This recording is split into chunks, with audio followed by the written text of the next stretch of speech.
I'm Emma, your host for today.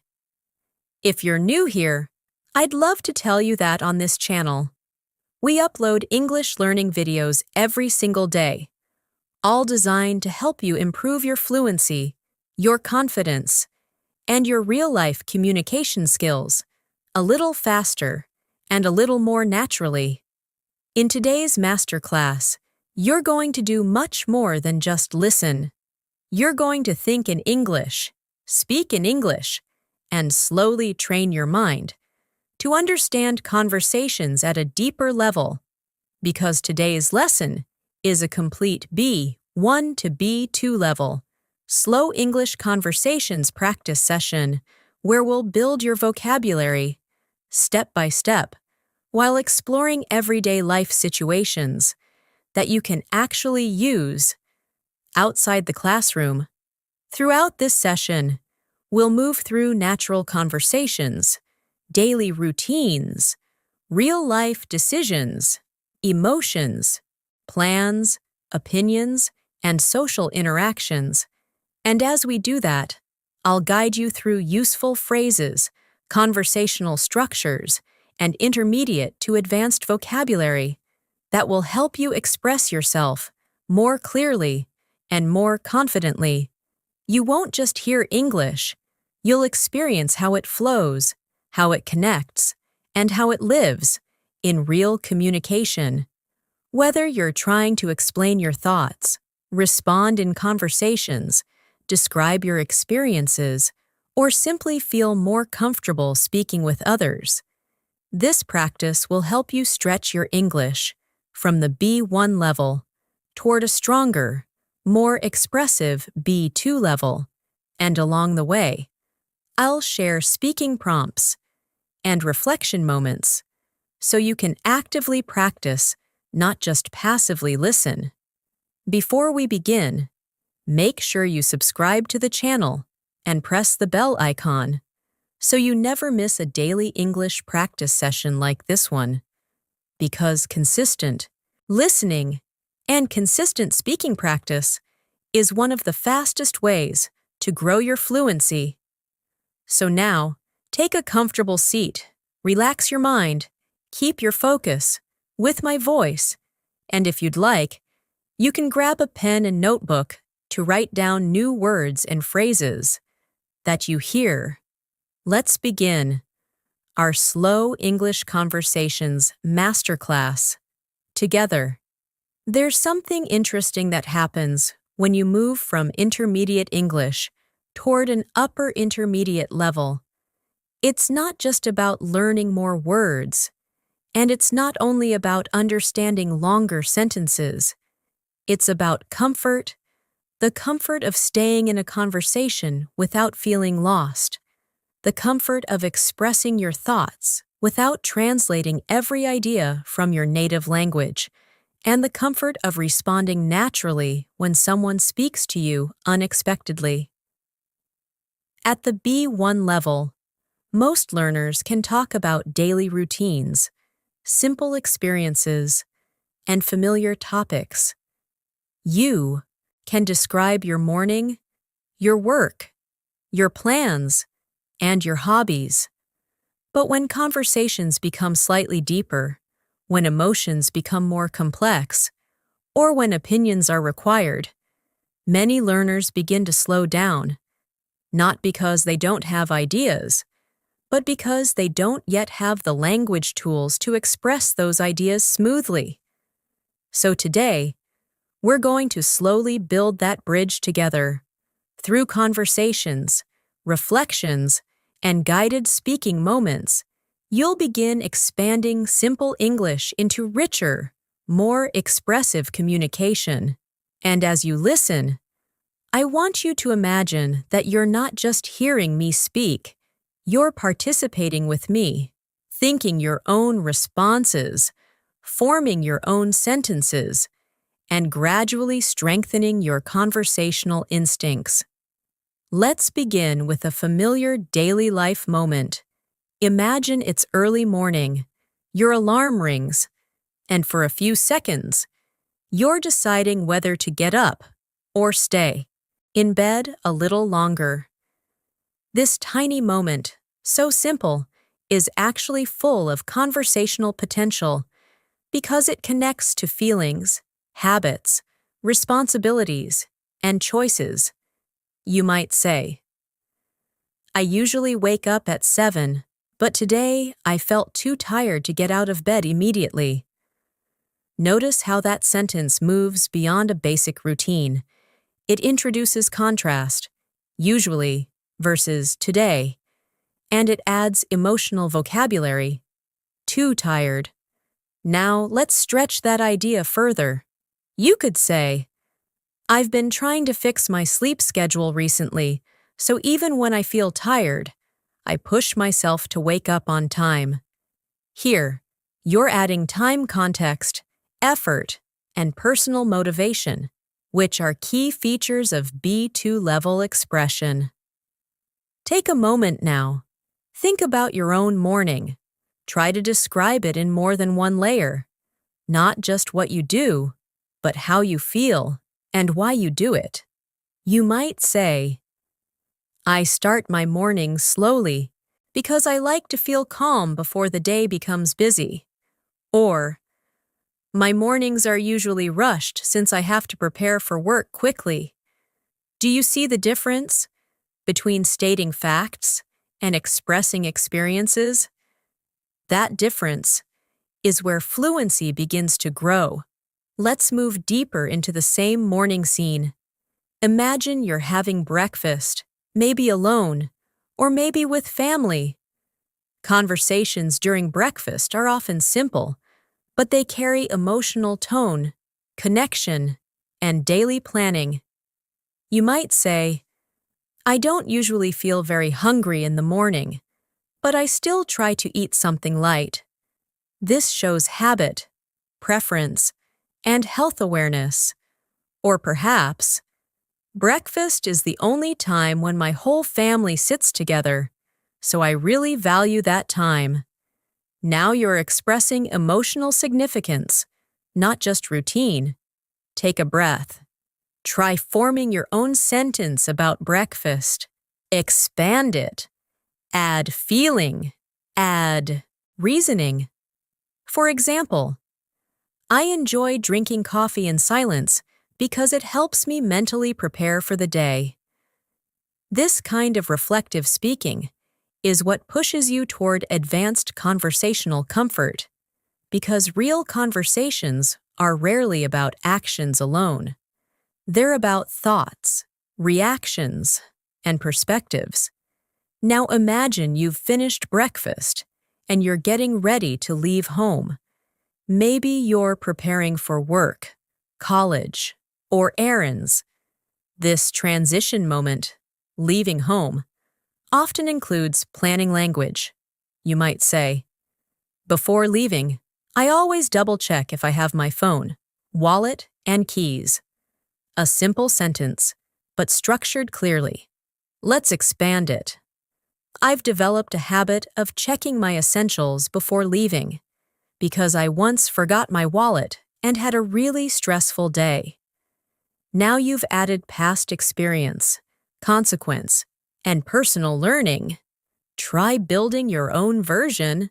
You could say, I prefer leaving early so I don't have to rush or deal with traffic stress. Or, I usually leave at the last minute, which makes my mornings more chaotic than I'd like. Notice how these sentences don't require difficult grammar, but they require awareness of how to express lifestyle patterns, which is central to B2 conversation. Now let's step outside. You're on your way somewhere, maybe walking, maybe commuting. Travel time is one of the richest conversational topics because it combines observation, emotion, and opinion. You might say, my commute is usually quiet, and I use that time to listen to music or podcasts. Or, traffic in the morning drains my energy before the day even begins. That sentence expresses emotional impact, not just description. Take a moment describe your travel experience in 2 layers. First, describe the action, then describe the feeling. For example, I take the bus to work every day, and sometimes it feels exhausting because it's always crowded. This layering technique, action plus emotion, is one of the fastest ways to sound more fluent in English conversations.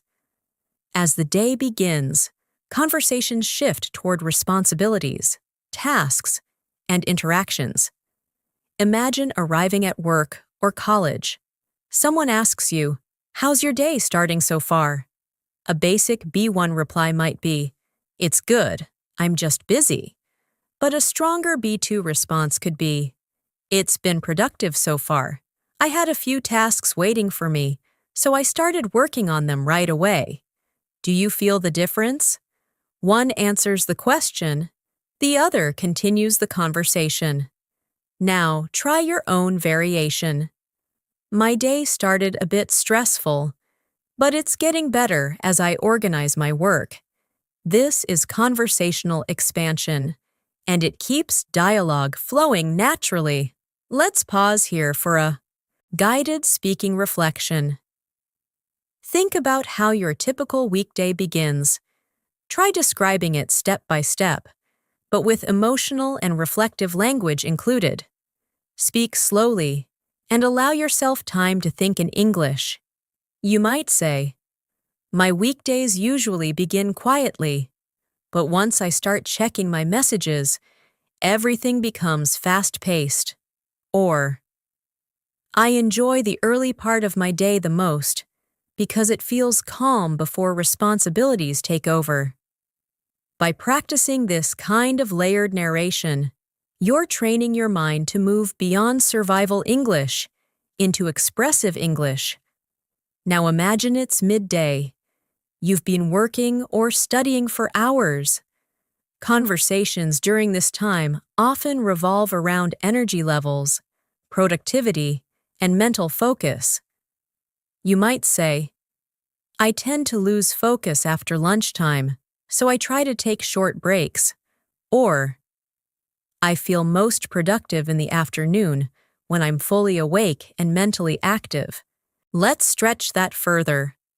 "I've noticed that my productivity depends a lot on my sleep. When I rest well, I perform better." Here, you're connecting cause and effect, which is a hallmark of upper intermediate communication. Take a moment now. Reflect on your own productivity patterns. Try forming a sentence that explains when and why you feel most productive. Maybe, "I work best under pressure because deadlines push me to concentrate." Or, "I prefer working slowly but consistently rather than rushing tasks." These kinds of personal insights make conversations richer, more engaging, and more human. As the day continues, interactions become more social. You might speak with coworkers, classmates, or friends. Imagine someone asking, "How do you usually handle stress during the day?"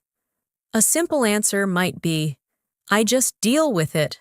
But an expanded response could be, "I try to manage stress by prioritizing tasks and reminding myself not to overthink small problems." Or, "When I feel overwhelmed, I step away for a few minutes to reset my mind." Let's pause again for practice. Think about your stress management habits. Try expressing not just what you do, but why it helps you.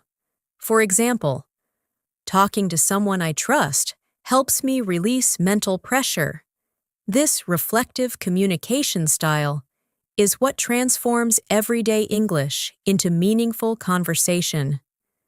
And this is exactly how we'll continue progressing, slowly, naturally, and conversationally, building your vocabulary, strengthening your sentence flow, and expanding your confidence step by step as we move deeper into real-life English interaction.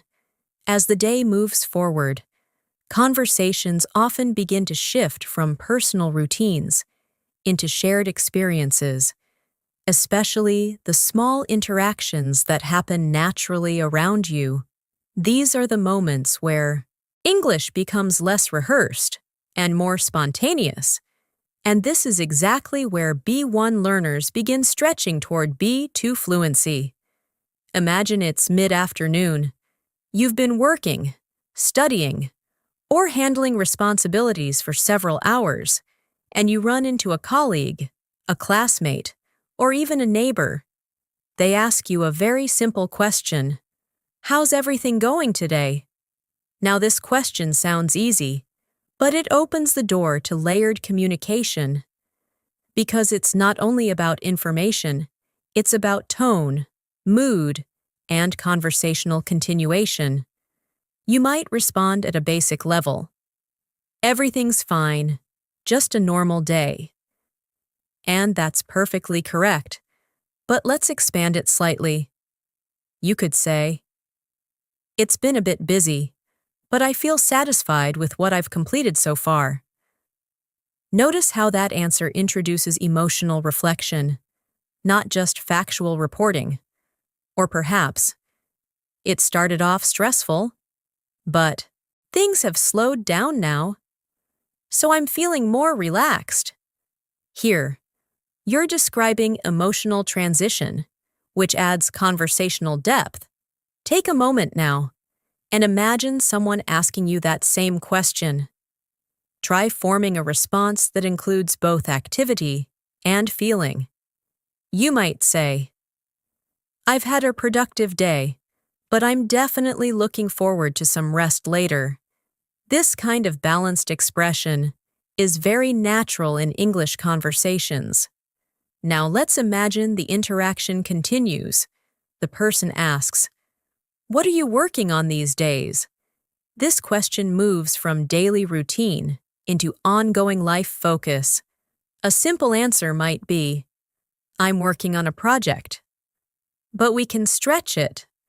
"I'm currently working on a project that requires a lot of research, so I've been spending extra hours studying lately."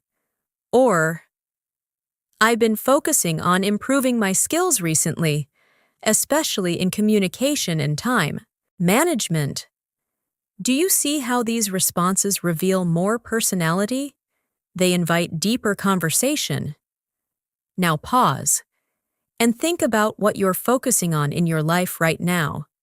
It could be studies, career growth, language learning, health, or personal development. Try describing it with detail. For example, "I've been dedicating more time to improving my English because I want to communicate more confidently in professional situations." That sentence reflects purpose, motivation, and direction, all important elements of B2 expression. Let's move the scene slightly forward. It's late afternoon now, and your energy may be changing. Many conversations at this time revolve around tiredness, workload, and anticipation of the evening. Someone might say, "You look tired today? Long day?" You could answer, "Yeah, it's been exhausting." But let's expand that response into something more descriptive. "Yes, it's been quite demanding.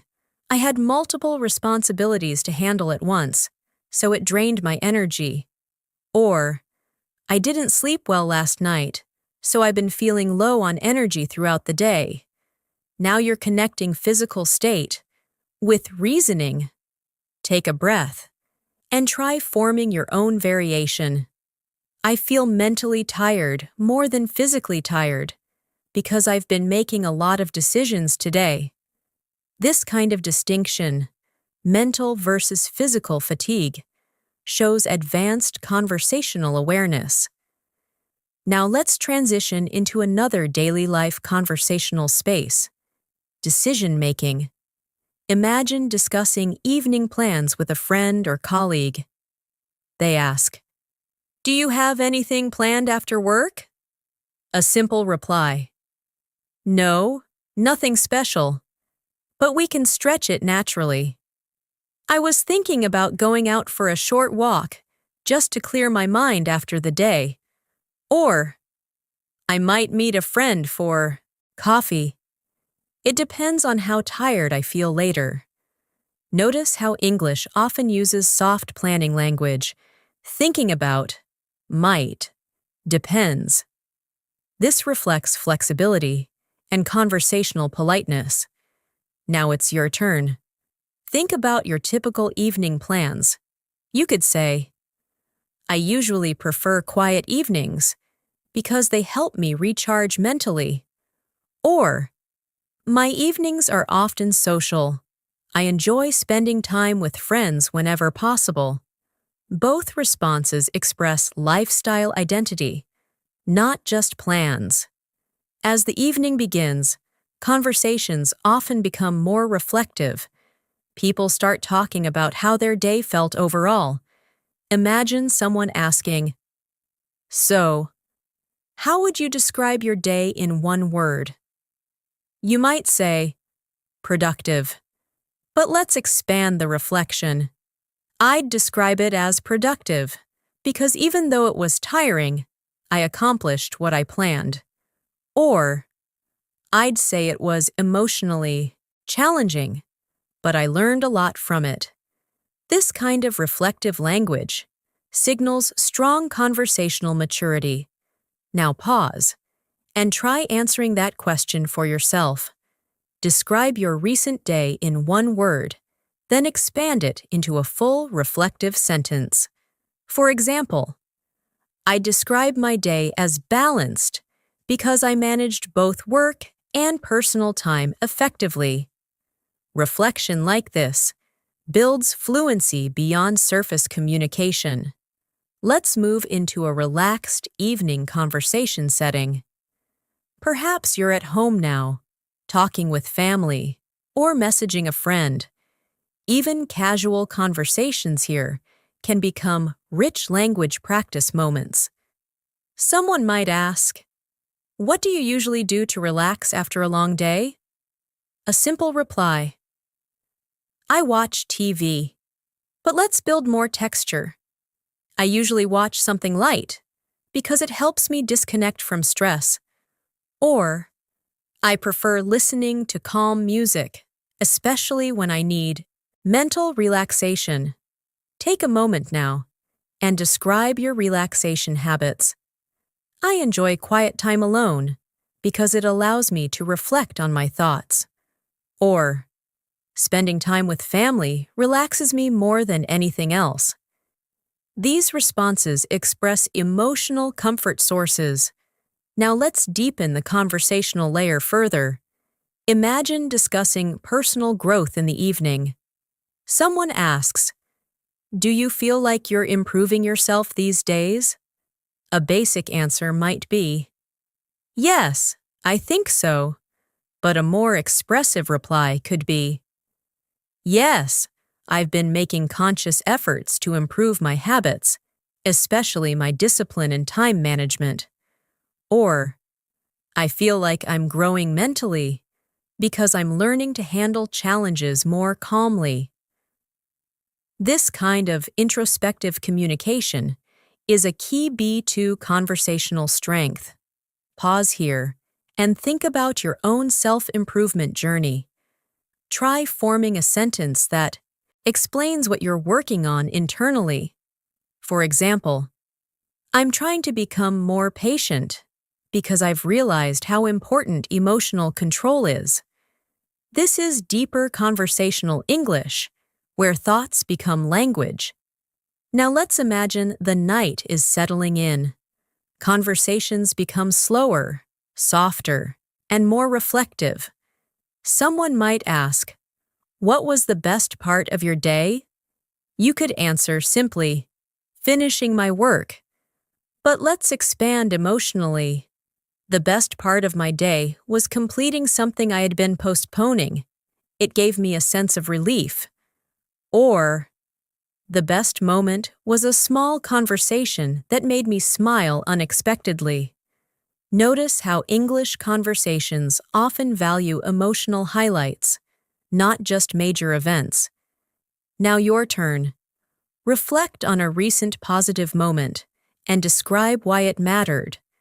For example, the best part of my day was having peaceful time alone because it helped me reset mentally.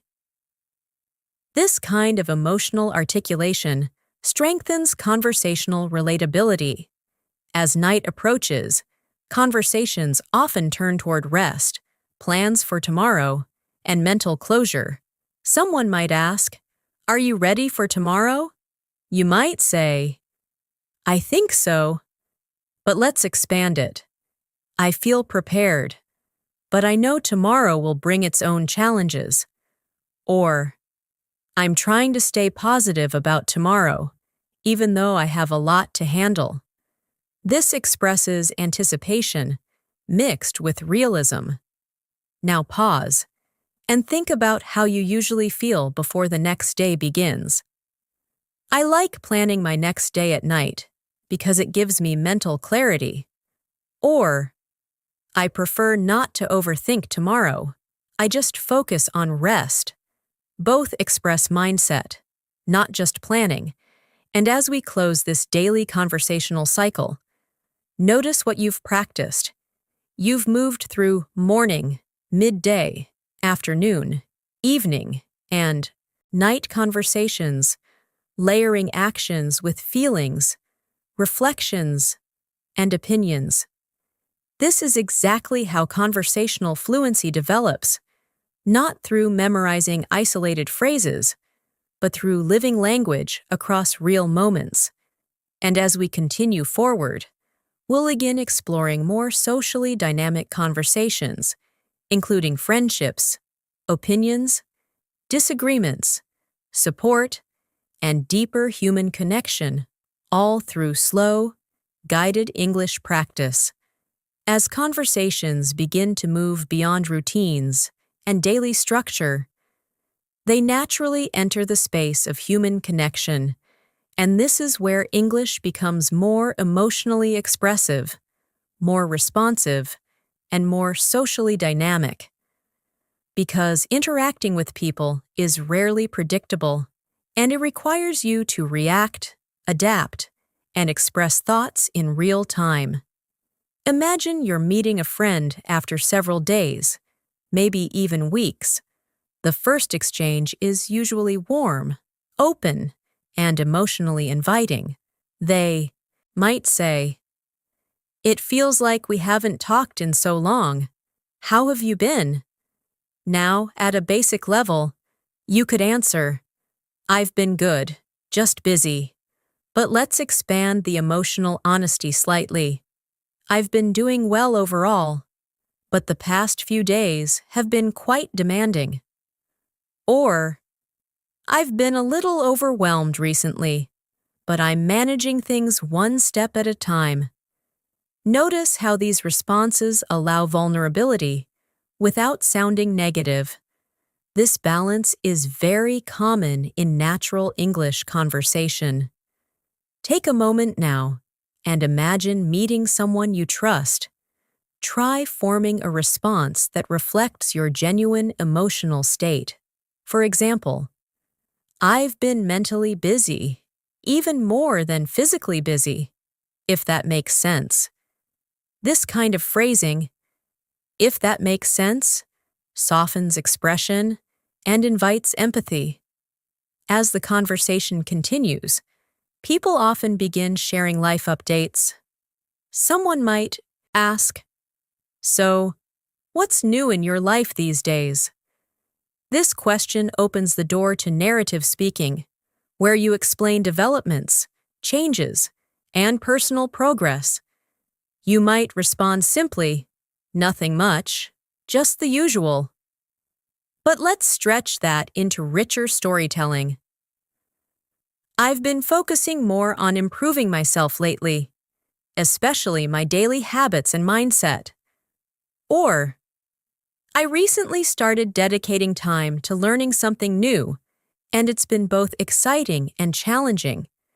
These responses add movement, growth, and direction. Pause now and think about something new or ongoing in your life. It doesn't have to be big. Even small shifts matter. You could say, I've been trying to create a more balanced routine because I realized how important mental health is. Or, I've been reconnecting with hobbies I ignored for years, and it feels refreshing. This kind of reflective sharing deepens conversations naturally. Now let's imagine your friend asks a more opinion-based question. Do you feel like you're in a good place in life right now? This question requires emotional awareness, not just vocabulary. A simple answer might be, yes, I think so. But let's expand thoughtfully. I feel like I'm in a transitional phase, still growing, but moving in the right direction. Or, I'm not exactly where I want to be yet, but I feel more clear about my path. Notice the use of phrases like transitional phase, moving in the right direction, clear about my path. These are B2 level expressions that communicate complex inner states. Take a breath now and reflect on your own answer. You might say, I feel stable, but I'm also pushing myself to evolve. Or, I feel uncertain sometimes, but motivated at the same time. This dual emotion expression is very natural in English. Now, conversations often shift toward shared memories, especially when reconnecting. Your friend might say, do you remember how stressed we used to get about small things? You could respond, yes, we overthought everything. But let's expand it reflectively. Yes. And looking back, those worries seem so minor compared to what we've learned since. Or, it's interesting how our perspective changes as we grow. This reflective comparative language, past versus present, is a strong conversational skill. Now pause and try forming your own memory reflection. For example, I used to fear challenges, but now I see them as opportunities to grow. This type of sentence expresses psychological development, not just experience. Let's shift into supportive conversations now. Imagine your friend shares a struggle. They say, I've been feeling mentally drained lately. Your response matters, because conversational fluency also includes empathy language. A simple reply, that's tough, but let's build a more supportive response. I'm really sorry you're feeling that way. Do you want to talk about what's been exhausting you? Or, I understand that feeling. Sometimes mental fatigue is harder than physical tiredness. Notice how these responses validate emotion rather than dismiss it. Now take a moment and imagine someone confiding in you. Try forming a supportive sentence. For example, you don't have to handle everything alone. I'm here if you need to talk. Supportive conversational language builds relational fluency, not just linguistic fluency. Now let's explore agreement and disagreement, another essential B2 skill. Imagine discussing lifestyle habits. Your friend says, I think working nonstop is the only way to succeed. You might agree partially. I understand that perspective, but I also believe rest is essential for long-term productivity. Or you might gently disagree. I see your point, but I feel balance matters more than constant pressure. Notice the softening phrases, I understand, I see your point. These maintain politeness while expressing contrast. Pause now and think of a belief you hold about work, study, or life balance. Try expressing it thoughtfully. For example, I believe consistency matters more than intensity. Or, I think mental well-being directly affects success. These opinion expressions add intellectual depth to conversation. Now let's move into future-oriented dialogue. Imagine your friend asks, "Where do you see yourself in the next few years?" This question requires imagination, planning, and aspiration vocabulary. A simple reply, "I want to be successful." But let's expand that vision. I see myself becoming more confident, both professionally and personally. Or, I hope to build a life where I feel fulfilled, not just busy. Notice how these answers focus on emotional success, not just material success. Take a moment now and visualize your future self. Try forming a sentence describing growth rather than achievement alone. For example, I want to become someone who handles challenges calmly. This kind of future reflection strengthens expressive fluency. As conversations wind down, people often transition into appreciation language. Your friend might say, "I'm really glad we had this conversation." You could respond simply, "Me too." But let's expand warmth. "I'm glad we talked." Conversations like this help me reset mentally. Or, "I appreciate moments where we can speak honestly." This appreciation vocabulary deepens relational connection. Now imagine closing the interaction. You might say, "Let's not wait so long before talking again." Or, "We should make time for conversations like this more often." These closing statements maintain emotional continuity. Take a breath now and reflect on what you've practiced in this conversational space. You explored reconnection, life updates, emotional sharing, supportive language, agreement, disagreement, future vision, and appreciation.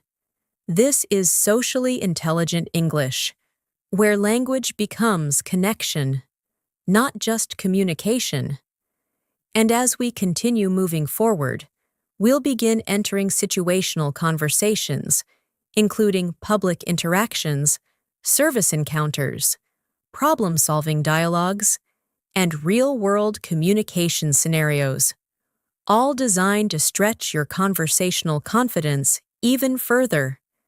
As conversations move beyond familiar people, they often enter the space of situational interactions, moments where you're speaking to someone you may not know personally, yet communication still needs to be clear, natural, and confident. These are everyday public life conversations, and they play a powerful role in building real-world English fluency because they require quick thinking, polite tone, and situational awareness. Imagine you're walking into a cafe or a small restaurant. The interaction may seem simple, but even ordering food contains multiple conversational layers. You might begin with, "Hi, I'd like to order something." That works, but let's expand it slightly into more natural phrasing. "Hi, I was wondering if I could get a coffee and something light to eat." Notice the softening phrase. "I was wondering if I could get." This sounds more polite and conversational, especially in service interactions. Now imagine the server asks, "Would you like that for here or take away?" You might respond, "For here, please." But you could also add natural conversational extension. "For here, I thought I'd sit for a while and relax." This small addition humanizes the interaction. Now pause and imagine placing your own order. Try forming a full sentence, not just the item. For example, "I'd like something refreshing, maybe a cold drink, because it's been a long day." This type of conversational ordering sounds much more fluent than simply listing items. Let's move the interaction forward. Imagine the server says, "It might take about 10 minutes. Is that okay?" You could say, "Yes, that's fine." But let's expand the response. "That's perfectly fine. I'm not in a hurry." Or, "No problem. I could use the time to relax anyway." These responses show comfort, not impatience. Now imagine there's a small issue. Perhaps the order arrives incorrectly. Situational conversations often test politeness under inconvenience. You might say, "This isn't what I ordered." Direct, but slightly sharp. Let's soften it. "Excuse me, I think there may have been a small mistake with my order." Or, "I'm sorry, but I believe I ordered something different." Notice how politeness language reduces tension. Take a moment now and imagine handling a small service issue calmly. You could say, "Would it be possible to change this?" This phrasing sounds cooperative, not confrontational. Now let's move into another public interaction, shopping conversations. Imagine you're inside a clothing store and you're speaking to an assistant. You might begin with, "I'm looking for a jacket," but let's expand it into descriptive searching language. "I'm looking for a jacket, something comfortable, but also suitable for formal occasions." Here, you're combining function and preference. The assistant might ask, "Do you have a specific color in mind?" You could say, "Not really. I'm open to suggestions." Or, "I usually prefer darker shades, but I'm willing to try something new." This expresses flexibility and identity simultaneously. Pause now and imagine shopping for something you need. Try describing it with both purpose and preference. For example, "I'm searching for something practical, but I'd also like it to look stylish." That balance between practicality and aesthetics is common in English shopping dialogue. Now imagine trying something on, and the assistant asks, "How does it fit?" You might say, "It fits well," but let's enrich that response. "It fits comfortably, but I think I might need a slightly larger size for ease of movement." Or, "I like the fit, though the sleeves feel a bit tight." These small descriptive expansions signal higher conversational precision. Let's transition into travel-related situational dialogue. Imagine you're asking for directions, perhaps in a new area. You might say, "Where is the nearest station?" Clear, but we can soften it. "Excuse me, could you tell me where the nearest station is?" Or, "I'm a bit unfamiliar with this area. Would you mind guiding me to the nearest station?" Notice the humility phrasing. "I'm a bit unfamiliar." This invites helpfulness.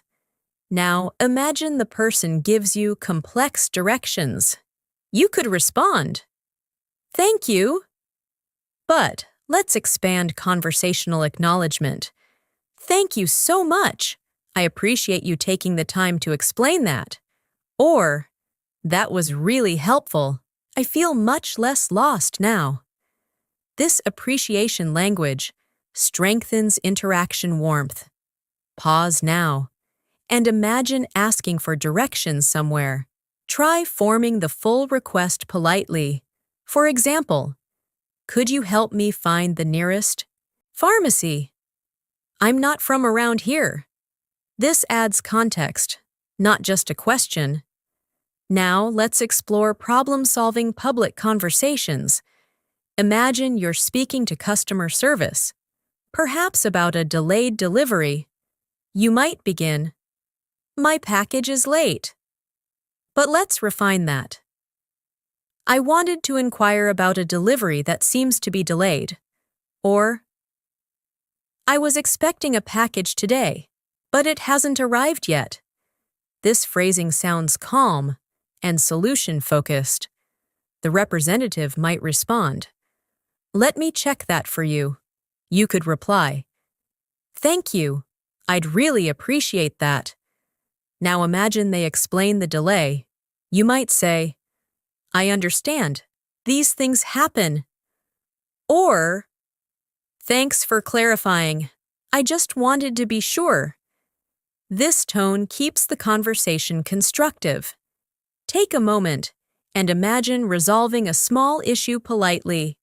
You could say, "As long as I know the updated delivery time, I'm okay with the delay." That expresses flexibility and understanding. Now let's move into appointment-based conversations. Imagine scheduling a meeting or consultation. You might say, "I'd like to book an appointment," but let's expand naturally. "I'd like to schedule an appointment, preferably sometime this week." Or, "I was hoping to book a consultation, if there's availability soon." Notice again the softening structure. "I was hoping to." This makes requests sound respectful. If the person offers a time that doesn't suit you, you might respond, "That time might be difficult for me. Would there be any later slots available?"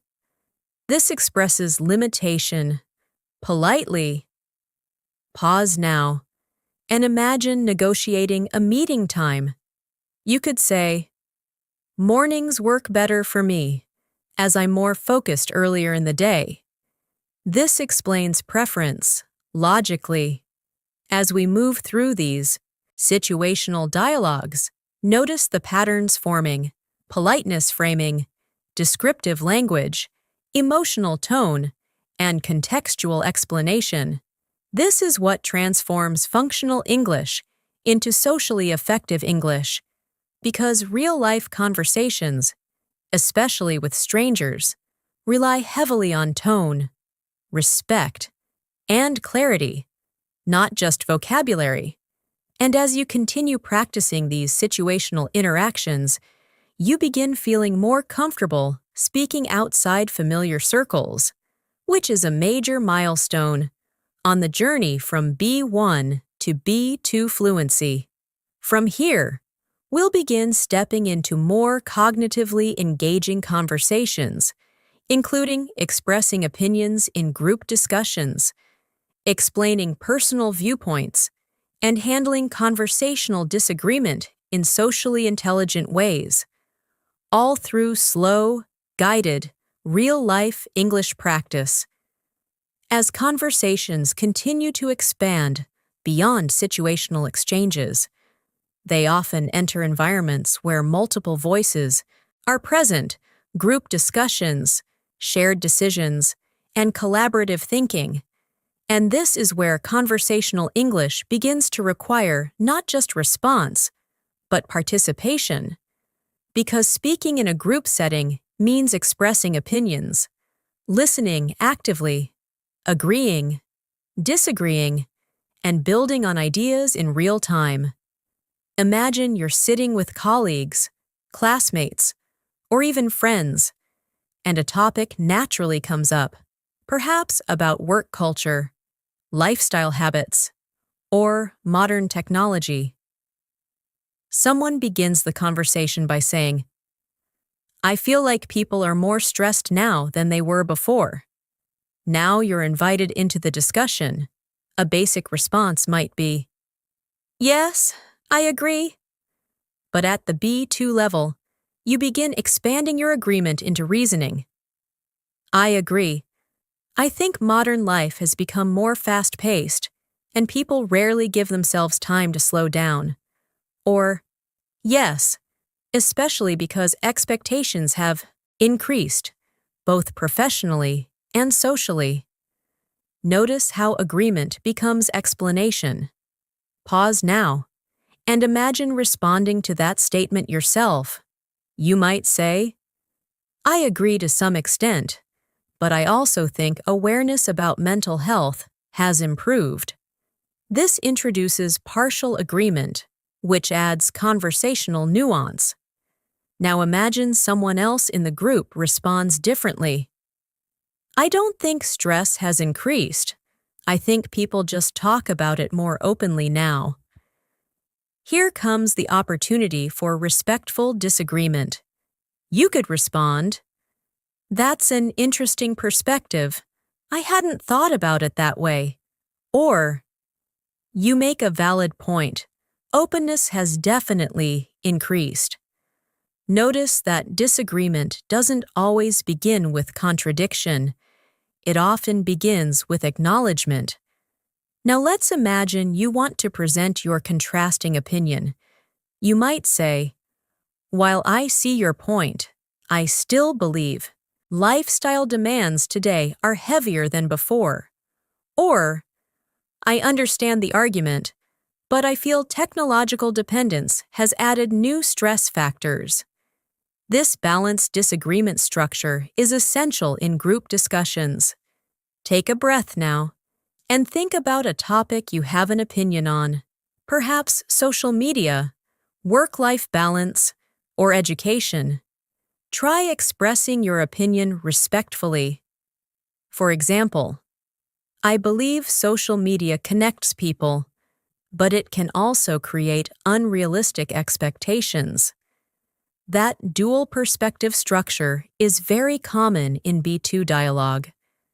Now let's move deeper into group conversational flow. Imagine someone asks the group, What do you think is the biggest distraction in modern life?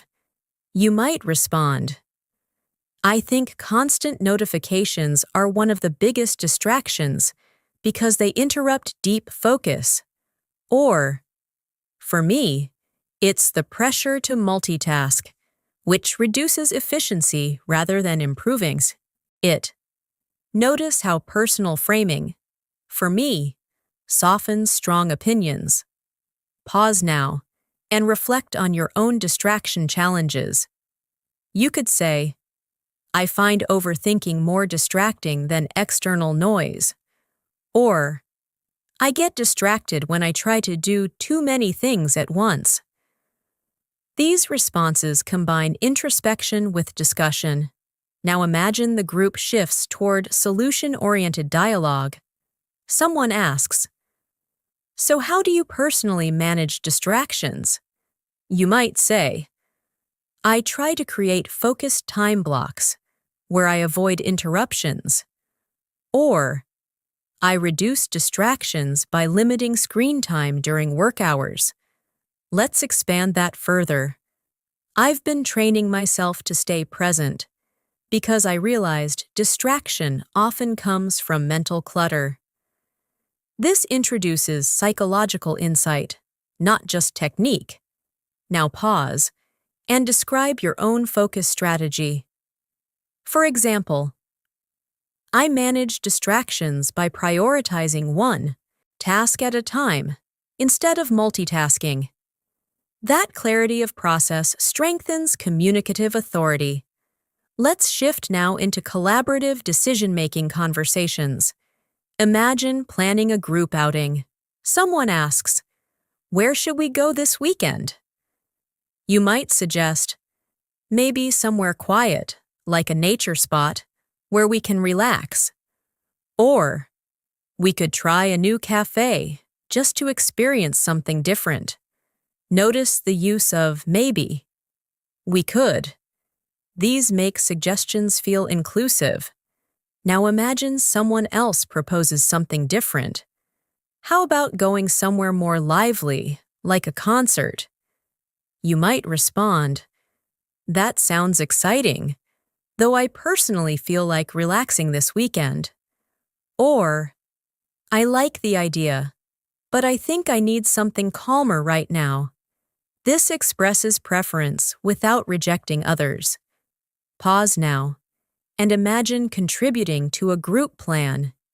You could say, I'm open to anything, as long as we all get time to unwind. That inclusive phrasing supports group harmony. Now let's explore conversational interruption, a real-life challenge. In group discussions, you may need to enter the conversation respectfully. You might say, "Sorry to interrupt, but I'd like to add something." Or, "If I may, I'd like to share my perspective." This polite entry language is essential in collaborative dialogue. Now imagine someone interrupts you. You could respond calmly, "Go ahead, I'll continue after you." Or, "No problem, I was just finishing my point." Maintaining conversational flow, without frustration, is a social fluency skill. Now let's step into problem-solving discussions. Imagine a team facing a challenge. Someone asks, "How should we handle this situation?" You might say, "I think we should first analyze what caused the issue." Or, "It might help to divide responsibilities so we solve it faster." Let's expand further. We should approach this calmly because rushing decisions may create more complications. This adds strategic thinking language. Pause now and imagine suggesting a solution in a group. You could say, "Perhaps we should gather everyone's input before finalizing a decision." That collaborative tone strengthens group communication. Now, as discussions begin to conclude, group reflection often occurs. Someone might say, "I'm glad we talked this through." You could respond, "Yes, conversations like this help create clarity." Or, "I feel more confident now that we've shared perspectives." This reinforces conversational closure. Take a moment now and reflect on what you've practiced in this group dialogue space. You explored agreement, respectful disagreement, opinion framing, collaborative suggestions, conversational entry, interruption management, and solution-oriented speaking. These are essential skills that move English beyond one-on-one interaction into collective communication environments. And, as we continue forward, we'll begin exploring emotionally expressive storytelling, where you describe personal experiences, challenges, lessons, and transformative moments, all through slow, guided English narration designed to strengthen both fluency and emotional articulation. As conversations deepen even further, they often begin to move away from immediate surroundings and into personal storytelling, moments where you're not just exchanging information, but sharing experiences, memories, challenges, and lessons that have shaped you. This kind of expressive narration is a powerful step in moving from B1 toward B2 fluency because it requires emotional vocabulary, reflective structure, and descriptive flow. Imagine you're speaking with someone who asks you, "What's a challenge you faced that taught you something important?" At first, you might feel unsure how to answer, not because you lack experiences, but because putting life lessons into English requires thoughtful expression. A simple answer might be, "I had a difficult time in my studies." But let's expand that experience into reflective storytelling. "There was a period when I struggled academically, not because I lacked ability, but because I lacked discipline, and that realization changed my habits completely." Notice how the sentence doesn't just describe difficulty, it describes insight. Or, perhaps, "I once took on more responsibilities than I could handle, and it overwhelmed me, but it taught me the importance of balance." This storytelling style connects action, emotion, and learning. Pause now and think about a personal challenge that shaped your growth. Try expressing it not as a complaint, but as a lesson. For example, I faced a time when I doubted my progress, but it pushed me to become more consistent. This kind of reframing language shows emotional maturity. Now let's move deeper into the storytelling flow. Imagine continuing your narrative, explaining how you handled the challenge. You might say, "At first, I felt lost because I didn't know where to begin fixing things." Then you could add progression. But gradually, I started making small changes, and those small steps created big improvements. Notice the narrative movement: struggle, action, growth. This storytelling arc is common in B2 conversational sharing. Take a breath now and imagine narrating your own growth journey. You could say, "I didn't transform overnight, but consistency slowly reshaped my confidence." That sentence expresses gradual transformation. Now, let's explore emotional storytelling. Someone might ask, "Have you ever felt proud of yourself for overcoming something?" You might respond simply, "Yes, many times." But let's expand emotionally. "Yes, especially when I achieved something I once believed was beyond my ability." Or, "I felt proud when I realized I had grown stronger mentally than I used to be." Notice how pride is expressed through reflection, not boasting. Pause now and think about a moment of self-pride. You might say, "I felt proud when I stayed calm in a situation that would have stressed me before." This type of emotional articulation strengthens personal storytelling fluency. Now, storytelling often includes describing people who influenced you. Imagine someone asks, "Has anyone inspired your personal growth?" You could respond, "Yes, I've been inspired by people who remain calm under pressure." Or, "I admire individuals who prioritize kindness despite challenges." Let's deepen the narrative. One person influenced me deeply, not through advice, but through the way they handled adversity with grace. This adds admiration language. Pause now and reflect on someone who impacted your mindset. You might say, "I've learned resilience by observing how someone close to me handles setbacks." This reflective attribution is common in mature conversation. Now let's move into describing turning points. Someone might ask, "Was there a moment that changed your perspective on life?" You might say, "Yes, there was a time when failure taught me more than success ever did." Or, "A certain experience forced me to rethink my priorities completely." Notice the use of perspective shift vocabulary: rethinking priorities, changed perspective. Take a moment now and imagine describing a mindset shift. For example, "I used to fear uncertainty, but now I see it as space for growth." This transformation language reflects emotional intelligence. Now, storytelling also involves describing emotional struggles honestly.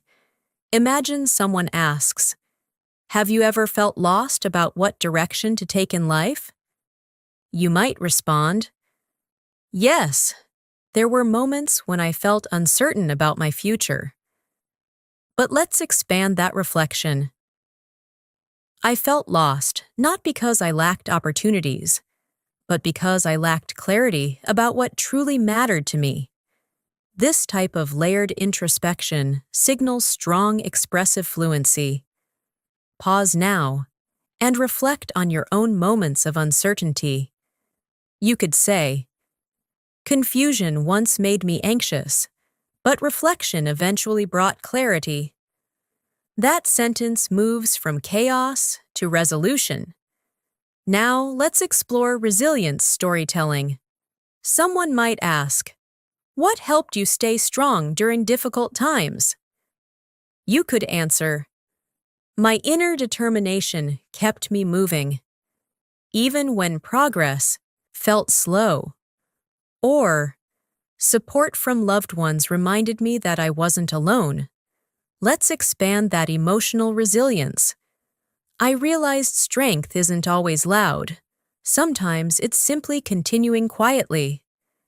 This poetic reflection is very powerful in advanced conversational storytelling. Pause now and form your own resilience statement. For example, I learned that patience can be stronger than urgency. This philosophical expression strengthens communicative depth. Now, storytelling often ends with present-day reflection.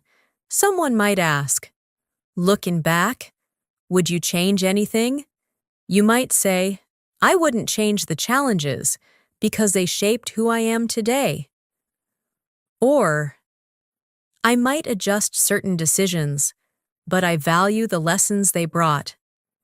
This reflective closure shows acceptance, not regret. Take a breath now and imagine closing your own life story reflection. You could say, every experience, even the difficult ones, contributed to my growth. This kind of reflective summary builds emotional fluency. As you notice, storytelling English is slower, more thoughtful, and more layered than everyday conversation because it connects events with meaning. And by practicing storytelling, you train your mind not just to speak English, but to think, feel, and reflect in English. From here, we'll begin moving into emotionally supportive dialogues, conversations where you comfort others, encourage growth, and offer guidance, all of which require careful tone, empathetic vocabulary, and emotionally intelligent phrasing. As conversations continue evolving into deeper emotional territory, they begin to include moments where you're not only sharing your own experiences, but also responding to the emotions of others. This is where supportive dialogue becomes essential, because real-life communication often requires comfort, reassurance, encouragement, and emotional presence, and expressing these feelings in English requires both vocabulary and sensitivity. Imagine someone close to you says, I've been feeling really unmotivated lately, like I'm not making progress in anything. At a basic level, you might respond, don't worry, you'll be fine. But while this sounds positive, it can feel dismissive because it doesn't acknowledge the person's feelings. So let's expand the supportive language. I'm really sorry you're feeling that way. Lack of motivation can feel mentally exhausting. Notice how this response validates emotion first, before offering reassurance. You could continue. Sometimes progress isn't visible immediately, but that doesn't mean you're not moving forward. This introduces perspective, without denying their struggle. Pause now, and imagine someone confiding in you about feeling stuck. Try forming a supportive response that includes empathy. For example, I understand how discouraging that can feel, especially when you're putting in effort. This type of phrasing builds emotional connection. Now imagine the person says, I feel like everyone else is moving ahead, and I'm falling behind. This comparison anxiety is very common and requires careful reassurance. You might respond, it's easy to feel that way when you compare journeys, but everyone's timeline is different. Or, progress isn't always visible from the outside. Sometimes the biggest growth happens internally. These responses reframe perspective, without invalidating feeling. Take a breath now and imagine comforting someone dealing with self-doubt. You could say, "You're being harder on yourself than you deserve." This gentle confrontation encourages self-compassion.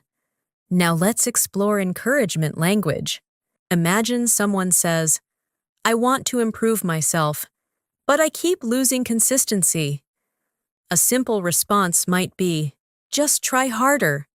But that lacks emotional understanding. Let's expand it. Consistency is difficult for everyone. It's not about being perfect. It's about showing up even on low-energy days. Or, progress comes from small, repeated efforts, not sudden bursts of motivation. These statements offer guidance, not pressure. Pause now and imagine encouraging someone trying to build a habit. For example, "Even slow progress is still progress." This kind of affirmation reinforces patience. Now imagine someone sharing emotional fatigue.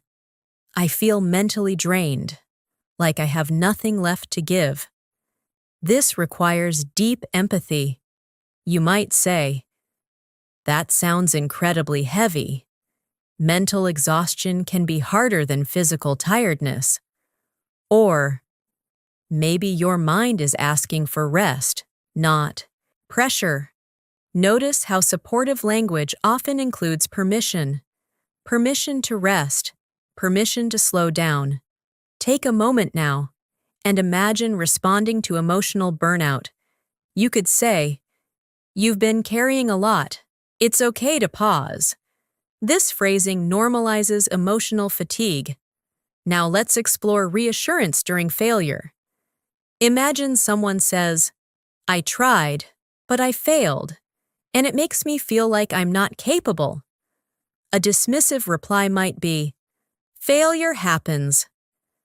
But let's expand empathetically. Failure can feel discouraging, especially when you put your heart into something. Then add reframing.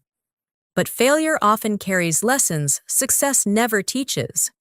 Or, "Sometimes failure is feedback, not a final result." These responses transform perspective. Pause now and imagine supporting someone after disappointment. You might say, "This moment doesn't define your ability, it only reflects one experience." This separates identity from outcome. Now, supportive conversations often include reminding others of their strengths. Imagine someone says, "I don't think I'm strong enough to handle this." You could respond, "You're stronger than you realize. You've already handled situations you once thought impossible." Or, "Strength often reveals itself during challenges, not comfort." These responses reinforce self-belief. Take a breath now and imagine reminding someone of their resilience. For example, "You've grown more than you give yourself credit for." This acknowledgement builds confidence. Now, let's explore guidance-based support. Imagine someone asks, "What should I do? I feel confused about my next step." Instead of giving direct instructions, supportive English often offers perspective. You might say, "Sometimes clarity comes when you give yourself space, not pressure." Or, "You don't have to have everything figured out immediately." This guidance removes urgency. Pause now and imagine advising someone feeling directionless. You could say, "Take one step at a time. Clarity often follows action." This encourages movement, without overwhelm. Now let's explore gratitude in supportive conversations. Imagine someone thanks you. "I really appreciate you listening to me." You might respond simply, "No problem." But let's expand emotional presence. "You never have to thank me for being there. I value our conversations." Or, I'm always here when you need someone to listen. These responses reinforce relational trust. Take a moment now and imagine responding to someone's gratitude warmly. For example, your trust means a lot to me. This strengthens emotional connection. Now, supportive dialogue often ends with hope. You might say, I truly believe things will feel lighter for you soon. Or, you're moving forward, even if it doesn't feel like it yet. Hope language balances realism with optimism. Pause now and imagine offering hope to someone struggling. You could say, storms don't last forever. Clarity follows them. This metaphorical reassurance is common in emotional conversation. As you reflect on what you've practiced, notice how supportive English focuses on empathy, validation, reframing, encouragement, and hope, rather than instruction alone, because emotional conversations are less about solutions and more about presence, understanding, and compassionate expression. And as we continue moving forward, we'll begin exploring persuasive communication, expressing personal viewpoints, influencing decisions, and articulating beliefs in a confident yet respectful manner, all through slow, guided, real-life English conversation practice. As conversations grow more confident and emotionally aware, they naturally begin to include persuasion, the ability to express what you believe, explain why you believe it, and communicate your viewpoint in a way that feels respectful, thoughtful, and influential. Persuasive communication at the B2 level isn't about arguing loudly. It's about presenting ideas clearly, supporting them with reasoning, and remaining open to dialogue. Imagine you're discussing lifestyle choices with someone. Perhaps the topic of daily habits comes up. The other person says, I don't think routines are important. I prefer living spontaneously. Now, you have an opportunity to present your perspective. A basic response might be, I think routines are important. But let's expand that thought. I understand the appeal of spontaneity, but I believe routines create stability, especially during stressful periods. Notice how the response begins with acknowledgement, then introduces reasoning. Or you might say, for me, routines provide mental clarity because they reduce decision fatigue. This introduces psychological justification. Pause now and think about your own belief regarding routines. Try expressing it with reasoning. For example, I feel routines protect my productivity, even when motivation fluctuates. This kind of structured persuasion feels balanced, not forceful. Now imagine the conversation shifts toward health habits. Someone says, I don't see the need to exercise regularly. Life is already busy. You could respond simply, exercise is important. But let's deepen the persuasion. I agree that life is busy, but regular exercise actually increases energy rather than draining it. Or, even small physical activity can improve mental well-being, not just physical health. Notice how persuasive language often reframes effort as benefit. Take a moment now and imagine encouraging someone to adopt a healthy habit. You might say, investing time in health now prevents complications later. This future-oriented persuasion is common in lifestyle discussions. Now let's explore professional persuasion. Imagine you're suggesting an idea at work or in a study group. You say, I think we should approach this project differently. But to sound more convincing, you expand. I think we should approach this project differently because our current method is slowing progress. Or, adopting a new strategy might improve efficiency, especially if we divide tasks based on strengths. Here, persuasion is supported by logic, not just opinion. Pause now and imagine proposing an improvement in a team setting. You could say, I believe restructuring the workflow could reduce unnecessary pressure. This introduces solution-oriented persuasion. Now imagine someone challenges your idea. I'm not sure that would work. This is where calm persuasion matters. You might respond, that's a fair concern. Perhaps we could test the approach on a smaller scale first. Or, I understand the hesitation, but exploring alternatives may reveal better outcomes.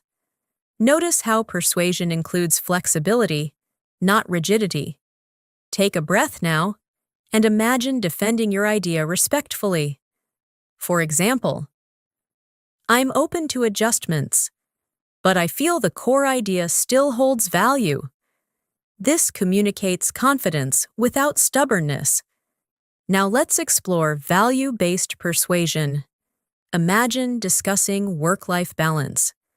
Someone says, success requires sacrificing personal time completely.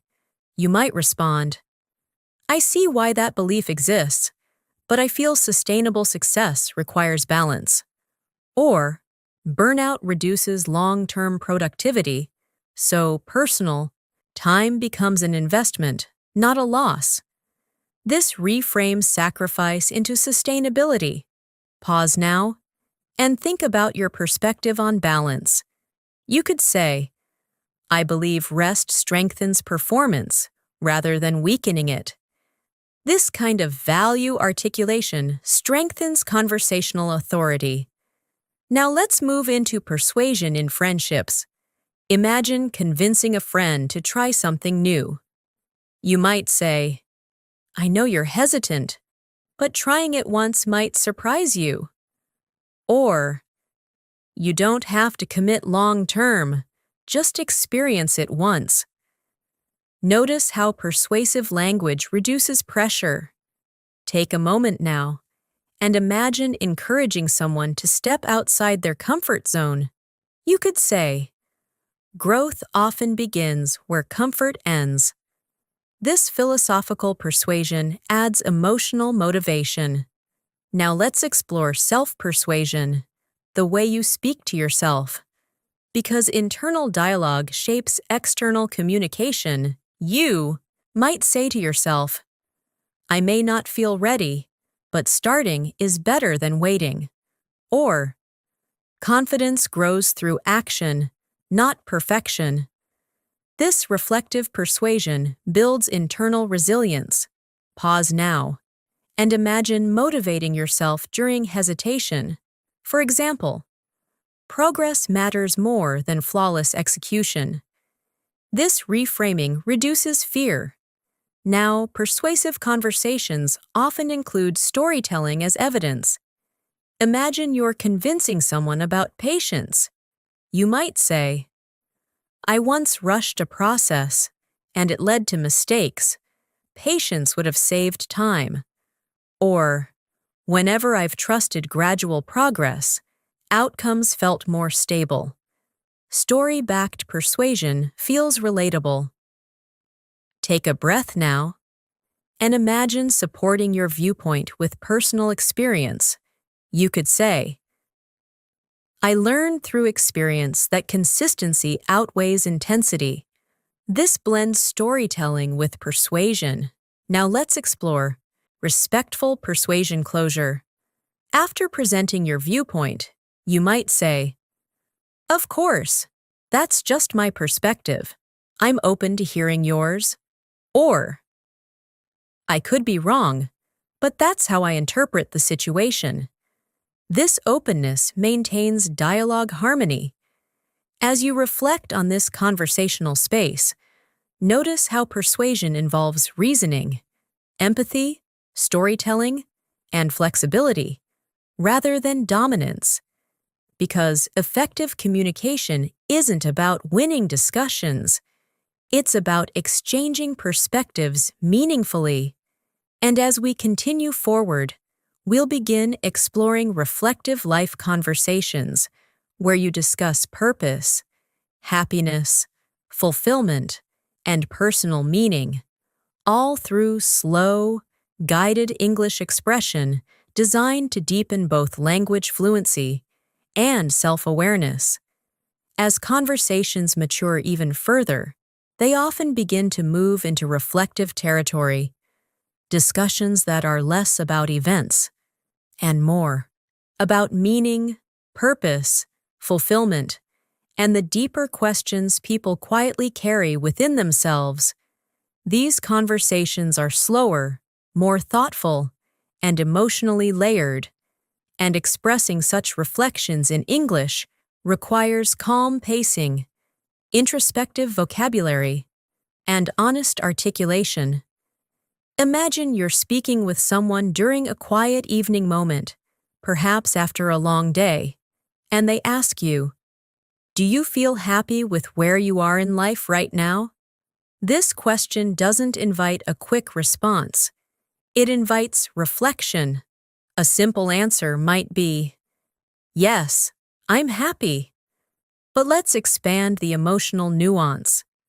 "I feel content in many ways, though I still have aspirations I'm working toward." Or, "I feel peaceful internally, even if my external life is still evolving." Notice how happiness is expressed in layers, not absolutes. Pause now and reflect on your own emotional state. Try forming a response that balances gratitude and ambition. For example, "I feel grateful for my progress, but motivated to grow further." This dual emotion structure is very natural in reflective conversation. Now imagine the discussion deepens. Someone asks, "What do you think gives life real meaning?" This question invites philosophical expression. You might respond, "I believe meaning comes from connection, the relationships we nurture, and the impact we leave." Or, "For me, meaning comes from growth, becoming a better version of myself over time." Notice how meaning is often tied to values, not possessions. Take a breath now and think about what gives your life meaning.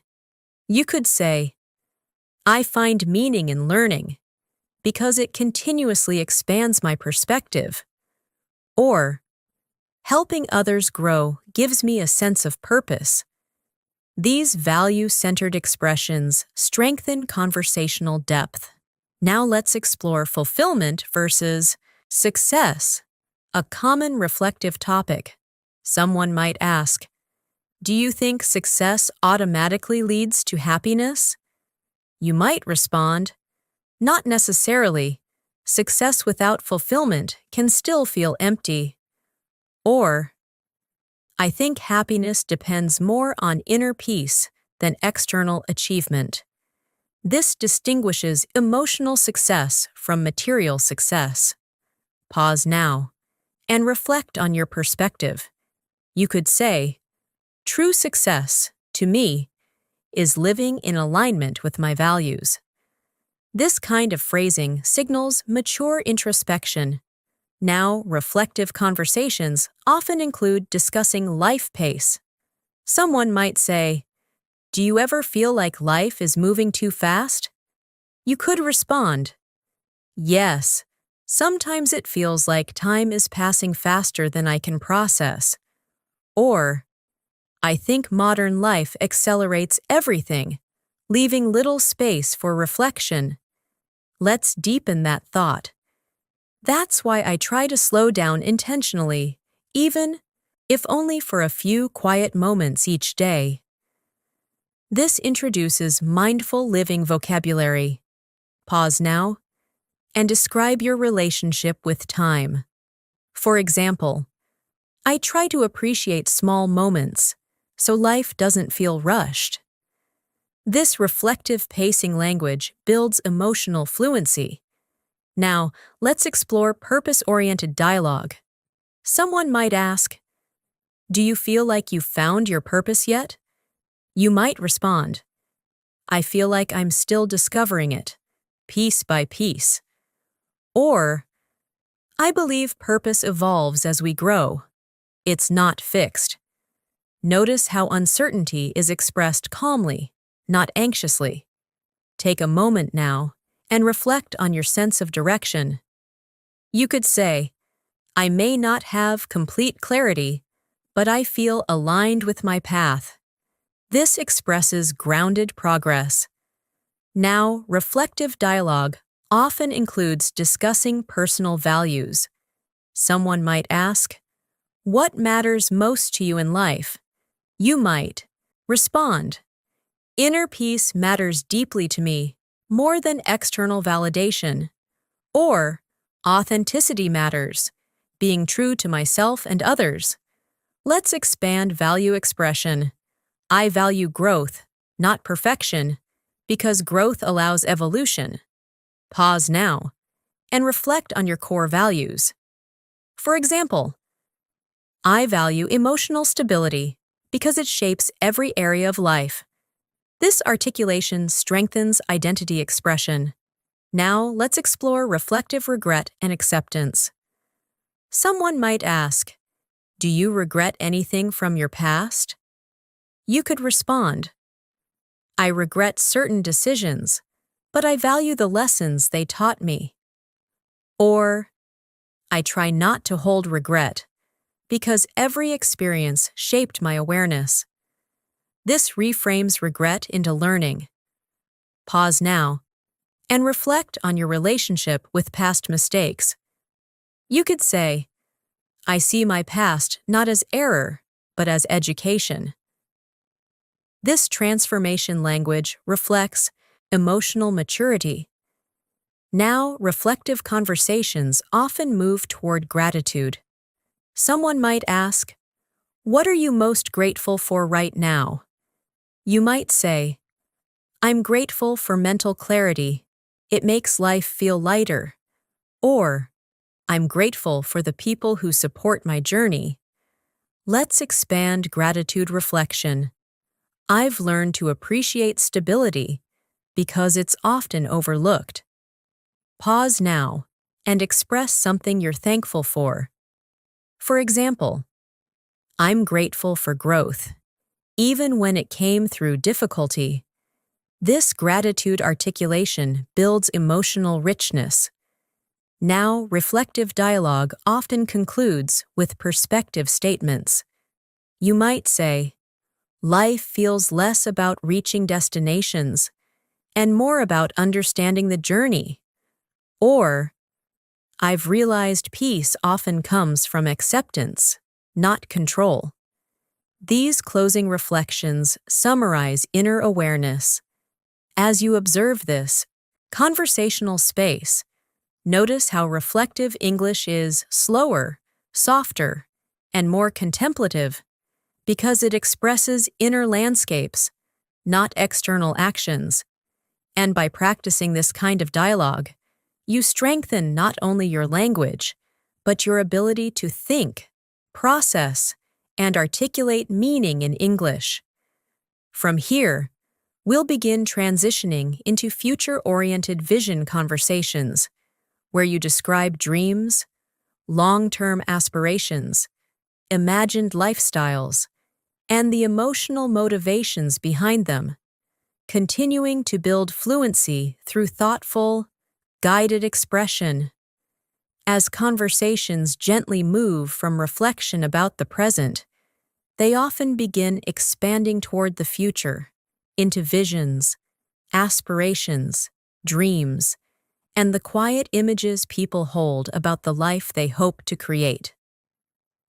Future-oriented dialogue is an important step in conversational fluency because it requires imagination, emotional motivation, planning vocabulary, and the Ability to describe possibilities that haven't yet happened. Imagine you're sitting with someone during a calm conversation, and they ask you, "What kind of life do you see yourself living in the future?"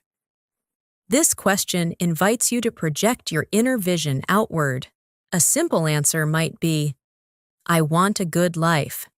But let's expand that vision into descriptive expression. "I see myself living a balanced life, where I feel mentally peaceful, while also growing professionally." Or, "I imagine a future where I'm not constantly rushed, where I have time to enjoy small moments." Notice how the vision includes emotional atmosphere, not just material success.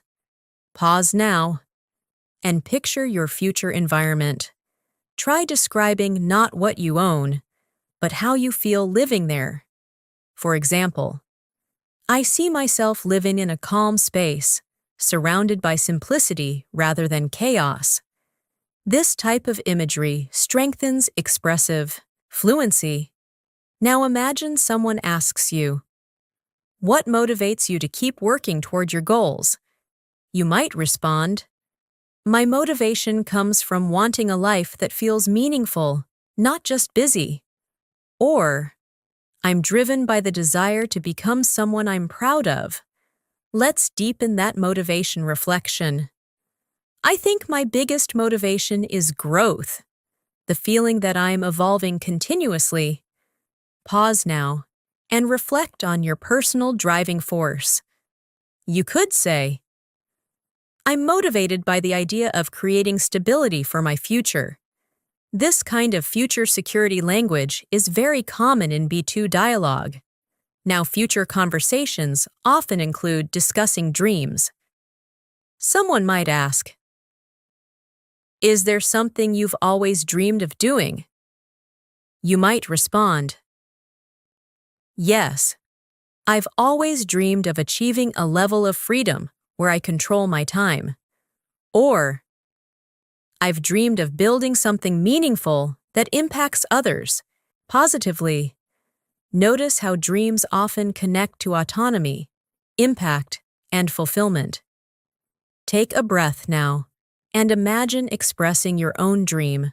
For example, "I've always dreamed of living a life guided by passion rather than pressure." This dream articulation adds emotional resonance. Now let's explore fear within future vision, because aspirations often carry uncertainty.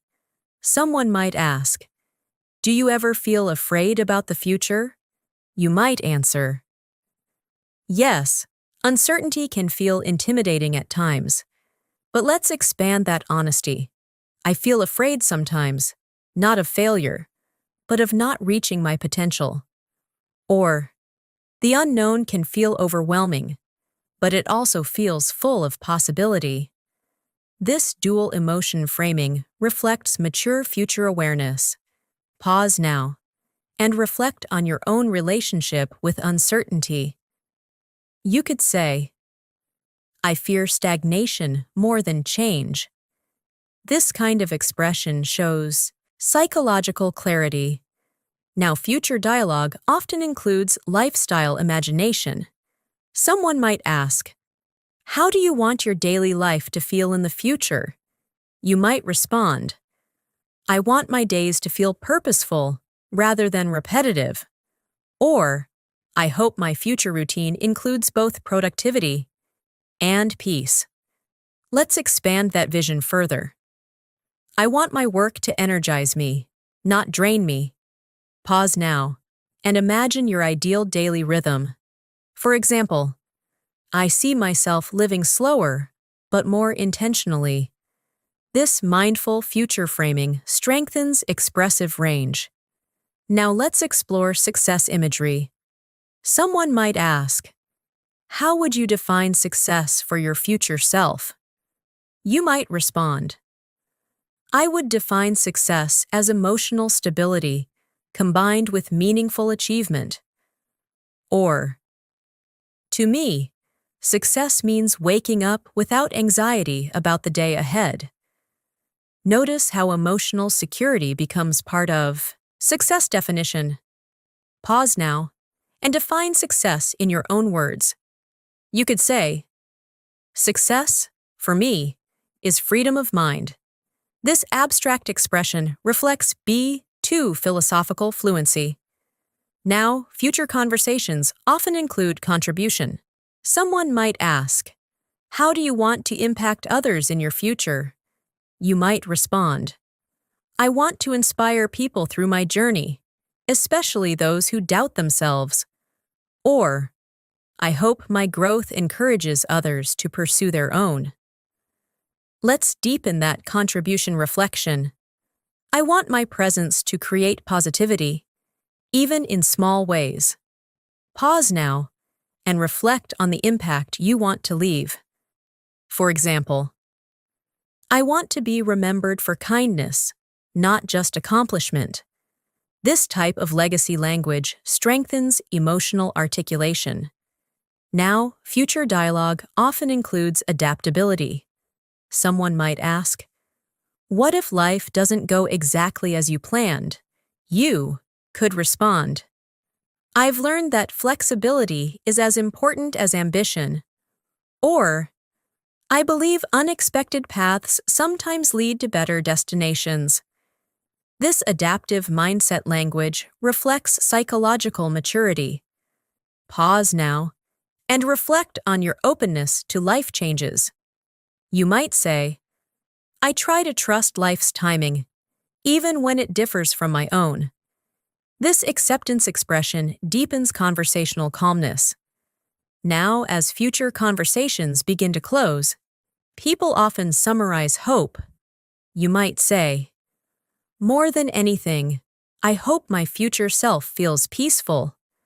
Or, I hope I become someone who handles life with grace. These closing aspirations reflect emotional evolution. As you observe this conversational space, notice how future-oriented dialogue blends imagination, ambition, fear, hope, and purpose. Because talking about the future isn't just about plans, it's about identity, who you're becoming, and why you're moving forward. And as we continue toward the final stretch of this masterclass, we'll begin integrating everything you've practiced: daily conversations, social dialogue, storytelling, support, persuasion, reflection, and future vision into extended natural conversation flow, allowing you to experience how all these layers merge into real-life English fluency. As all these conversational layers begin to come together, daily routines, social interaction, storytelling, emotional support, persuasion, reflection, and future vision, something very important starts to happen inside your communication style. You stop thinking of English as separate pieces and begin experiencing it as one continuous flow. A living conversation that adapts depending on the moment, the person, and the emotion behind the words. Imagine now that you're having a long conversation with someone close to you, perhaps during a late evening walk or a quiet cafe meeting. This conversation doesn't stay within one topic. It moves naturally, just like real life does. It might begin casually. You say, it's been a long day, but I feel strangely satisfied. The other person asks, what made it satisfying? And you respond, I think it's because I handled situations more calmly than I used to. Notice how this single sentence carries reflection, growth, and emotional awareness. The conversation then shifts slightly. They ask, do you feel like you've changed a lot over the past few years? You pause, reflect, and answer. Yes, I think my mindset has evolved more than my circumstances. Or, I've become less reactive and more observant of my thoughts. This shows psychological development, not just life events. Take a moment now and imagine describing your personal growth in one reflective sentence. For example, I've learned to respond rather than react. This type of insight-driven communication reflects B2 maturity. Now the conversation flows into future perspective. They ask, "Do you feel hopeful about what's ahead?" You respond thoughtfully, "Yes," not because I know what will happen, but because I trust my ability to handle it. Or, "I feel hopeful because uncertainty no longer scares me the way it used to." This blends confidence with acceptance. Pause now and form your own hope-centered reflection. You could say, "I feel hopeful because I've survived moments I once feared." That sentence connects past resilience with future confidence. Now imagine the conversation deepens emotionally. They say, "What do you think matters most at the end of the day?" You reflect before answering. "I think inner peace matters most, the feeling that you lived the day honestly." Or, "I believe meaningful connections matter more than achievements." This value-centered reflection strengthens emotional articulation. Take a breath and answer that question for yourself. For example, "For me, growth matters most, knowing I'm not standing still." Now the dialogue softens further, moving toward life philosophy. They ask, "Do you think people ever fully figure life out?" You smile slightly and respond, "I don't think life is something to be figured out completely. I think it's something to be experienced." Or, "I think clarity comes in moments, not permanently." This abstract reflection shows comfort with uncertainty. Pause now and express your own life philosophy. You could say, "I think life teaches in chapters, not conclusions." This metaphorical language deepens conversational elegance.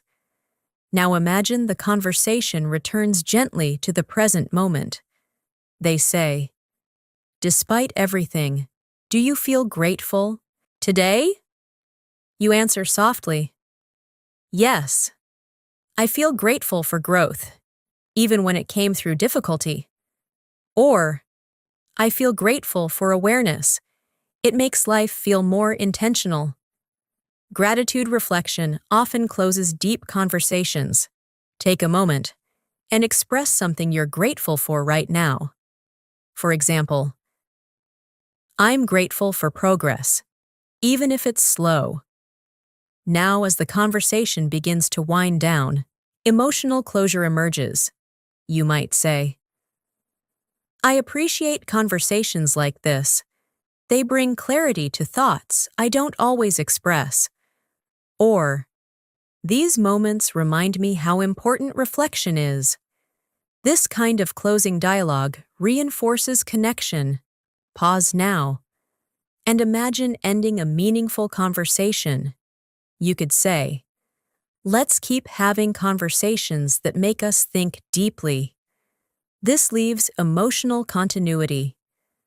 As you reflect on this extended conversational flow, notice how all the skills you've practiced merge naturally. You moved from daily life into emotional sharing, into perspective, into philosophy, and back into gratitude without forcing transitions. This is what real conversational fluency feels like. Not structured, not memorized, but alive, responsive, and emotionally aware. And as we approach the closing stretch of this masterclass, we'll begin gently consolidating everything you've practiced, reinforcing your confidence, your expressive range, and your ability to sustain meaningful English conversations across any life situation. As this long conversational journey begins to settle into its final stretch, it becomes important to pause, not to stop practicing, but to notice how far your communication has already traveled. Because fluency doesn't arrive suddenly, it forms quietly, through moments of listening, reflecting, speaking, and gradually feeling more at ease inside the language. Imagine, now that you're sitting in a calm space, perhaps alone after a long day, or quietly observing your surroundings, and you begin having a gentle internal conversation with yourself. This is one of the most powerful stages of language growth. When English begins to exist not only in dialogue with others, but also in your inner reflection, you might think, "Today felt different. I handled situations with more patience than before." Or, "I noticed how my reactions have softened, even in stressful moments." This kind of self-observation language strengthens internal fluency, because you're no longer translating thoughts, you're expressing them directly. Pause for a moment now, and imagine reflecting on your own day in English. You could say, "I'm proud of how I remained calm, even when things became complicated." This self-acknowledgement builds emotional confidence. Now your thoughts might drift toward progress. You reflect, "I may not be where I want to be yet, but I'm definitely not where I used to be." Or, "My growth feels slow sometimes, but it feels steady." Notice how these reflections balance honesty with encouragement. Take a breath now and express your own sense of progress. For example, "I can feel my confidence building, even in small ways." This recognition reinforces motivation. Now imagine thinking about the conversations you've had recently. You might say to yourself, "I've started expressing my thoughts more clearly, without overthinking every word." Or, "I feel more comfortable staying in conversations rather than withdrawing." These internal observations signal conversational maturity. Pause now and reflect on your conversational comfort. You could say, "I no longer fear silence. I use it to think." That statement reflects growing communicative calmness. Now your reflection may move toward emotional awareness. You think, "I've become more understanding of others' feelings, not just my own." Or, "I listen more deeply now, instead of waiting to respond." This shows relational growth, not just linguistic growth. Take a moment and express how your listening has evolved. For example, "I've realized listening is as powerful as speaking." Now imagine your thoughts shifting toward future communication. You reflect, "I want to keep improving, not for perfection, but for connection." Or, "I want my words to reflect clarity, not confusion." This intention-based language strengthens direction. Pause now and form your own communication intention. You could say, "I want my voice to carry calmness, not hesitation." Now, as your inner dialogue continues, you may revisit challenges you once feared. You think, "There were times when speaking felt intimidating, but I moved through them." Or, "I once doubted my ability to express myself, but practice changed that."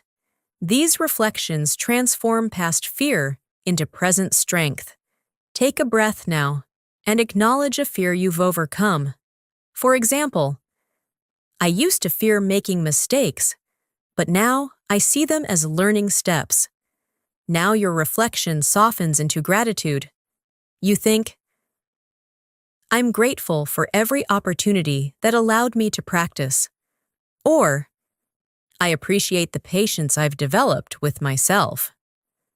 Gratitude reflection stabilizes motivation. Pause now and express something you're thankful for in your learning journey. You could say, "I'm grateful I didn't give up when progress felt slow." Now imagine closing this quiet inner conversation. You reflect gently. "I'll continue growing, one conversation at a time."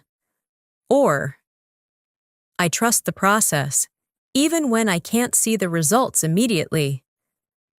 These closing affirmations strengthen long-term fluency confidence.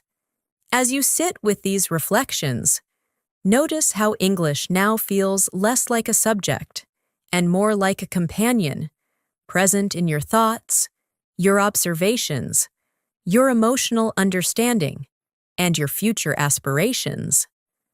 Because true conversational fluency isn't measured by how many words you know, but by how naturally you can live, think, feel, and connect through the language.